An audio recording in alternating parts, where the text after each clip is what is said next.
King of Tokyo is getting the duel treatment.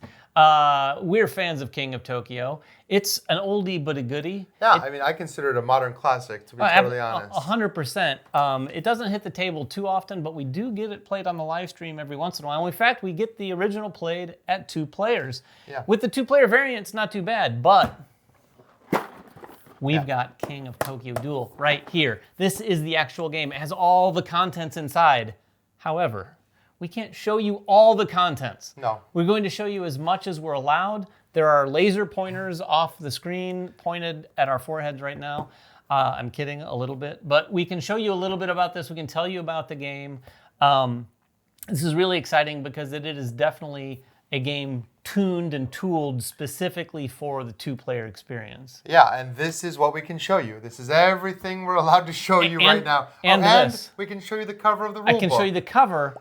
I don't know that I can turn this over without getting shot. One thing you're going to notice right off the bat, actually give me that rule book again. One thing you're going to notice right off the bat, I think, is it does have kind of a new art style. Yeah, it's got a very pulp comic sort of vibe. Pulp comic style. Yeah. Of course, it is meant for just 1v1, and you'll notice that the board is completely different. There is no Tokyo to go into. Now you're competing to try to either destroy Tokyo or get the most amount of fame, which is something that you could do in original King of Tokyo, but now it's being done completely differently in the form of these 2 markers, the destruction marker and the fame marker. And your goal is to either get both of them into your little spotlight zone here, or one of them all the way to the end. And if you do that, you win the game. And there's a third way to win, and that is to eliminate all the health of your opponent. If you defeat your opponent, you do also still win. So just one of those 3 things. Just like many duel games, there's 3 ways to win, which is an interesting sort of tug of war, and literally a tug of war across these 2 lines. Literally. Now, there are some more things. We'll dive into some of what we have here on the table a little bit more. This is Gigazar. This is one of a few monsters that are in the box. Note, the health is right up here. Note, there's also no dials here on the board itself. It's just a board itself. Mind you, there is going to be a way to track health. All we can say about that. But the cool thing is this blockbuster ability for Gigazar. This is a special ability that can be triggered by these special icons on the dice. So kind of, well, not kind of, variable player powers.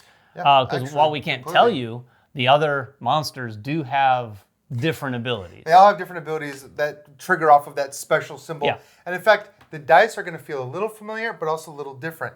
You've still got 2 of the symbols that you had, the smash symbol and the healing symbol, but the numbers have all been replaced with unique symbols. However, it still works in a similar fashion. If you remember, if you rolled 3 of a kind, 3 1s, 3 2s, 3 3s, or whatever, you could earn points that way.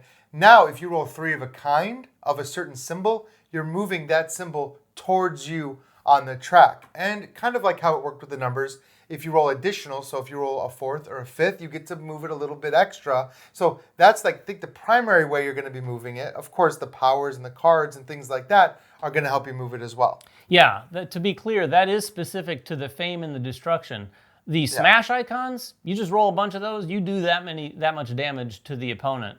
Now, like Ryan said, there are other ways to move these up and down, and that brings us to some of the powers. There's a whole new deck of power cards here. We've got 3 of them that we can show you, but this one right here, the Monster Coaster, you discard this to pull one of these 3 spaces. That's 1, 2, 3. It's already in my spotlight zone. Now, mind you, it is 7 energy, so that's not a cheap card. No, energy is expensive, and there's no more hanging out in Tokyo just gathering energy like in the old game. You're getting energy now just primarily from rolling those energy symbols. And that's the last symbol of the dice. I don't think we talked about the energy symbol. You're collecting energy, you're spending it to buy the card. So the flow of that gameplay, rolling your dice, you still get your 3 rolls, Yahtzee style. Yep. You still get to spend energy on cards. So it does retain a lot of the feeling of the original King of Tokyo. And in fact, if you know how to play that game, this is a really easy adaptation to play this dual version.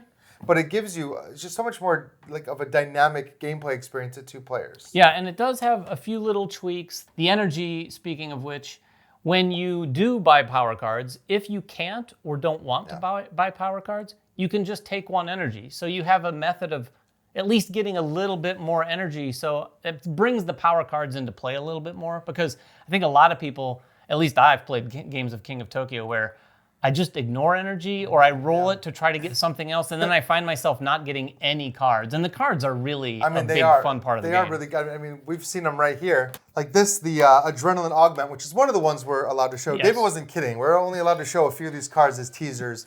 This one gives you bonus smash icons if any of these are in the different smash zones or spotlight zones of the different players.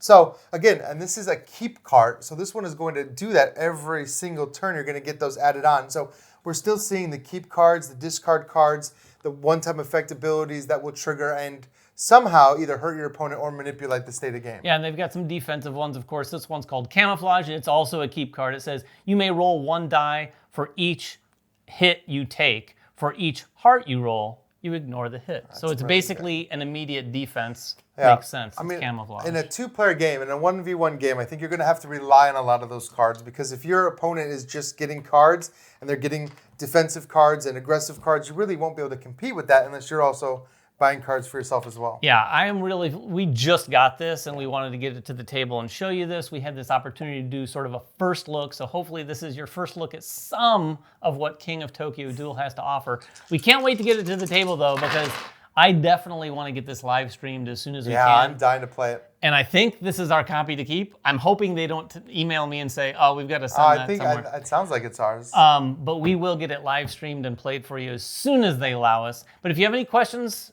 put them in the comments below.